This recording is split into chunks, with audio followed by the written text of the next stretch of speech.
Hey guys, good morning అందరికి.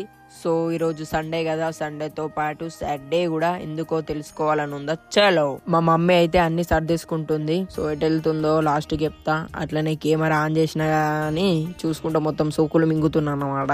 Luggage మొత్తం bike పైన పెట్టేసింది మా మమ్మీ. మా నానమ్మ అయితే అన్ని జాగ్రత్తలు చెప్తుంది. పైలంగవో మంచిగా పోయిరా అనుకుంటా బాధపడుతుంది. సో వెళ్దామని బైక్ అయితే స్టార్ట్ చేసేసిన. వెళ్దామని స్టార్ట్ అయినాం అంతే. మా మమ్మీ అది మర్చిపోయినా ఇది మర్చిపోయినా అని మళ్ళీ ఎదురుతుంది. సో మీ ఇంట్లో కూడా మీ మమ్మీలు ఇట్లనే ఉంటే ఎస్ అని కమెంట్ చేయండి. మళ్ళీ ఒక 30 minutes దాకా చదివింది. ఇక చదువుకున్నాక ఇంట్లోకి వెళ్ళి అయితే బయటకి వెళ్ళినాం. మా అమ్మ అయితే వాళ్ళ అక్కకి మంచిగా ఉండు, మంచిగా తిను, ఆలోచించక అనుకుంటే చెప్తుంది. బస్ స్టాండ్ కి అయితే స్టార్ట్ అయిపోయినాం. సో లాస్ట్ లో చెప్తా అన్న కదా మా మమ్మీ ఎటు వెళ్తుందని. మా మమ్మీ అయితే బొంబాయి వెళ్ళిపోతుంది. వెళ్ళేటప్పుడు మార్కెట్ లో అయినాం, ఎందుకంటే మా డాడీ కంకులు తీసుకురమ్మన్నాడని కంకులు అయితే తీసుకున్నాం. సో ఫైనల్ గా బస్ స్టాండ్ కి అయితే రీచ్ అయిపోయినాం. నిజామాబాద్ బస్ కోసం అయితే వెయిట్ చేస్తున్నాం. అక్కడ నుండి డైరెక్ట్ ట్రైన్ ఉంటది బొంబాయికి. నేను వీడియో తీసే గ్యాప్ లోనే బస్ వచ్చింది. ఇక జాగ్రత్తగా మా అమ్మని సీట్లో అయితే కూర్చుండబెట్టిన. బస్ అయితే వెళ్తుంది. ఇక మా అమ్మకి బాయ్ బాయ్ చెప్పేసిన. ఇక ఇంటికైతే వచ్చేసిన. సో సండేతో పాటు సాటర్డే అంటే ఇదే.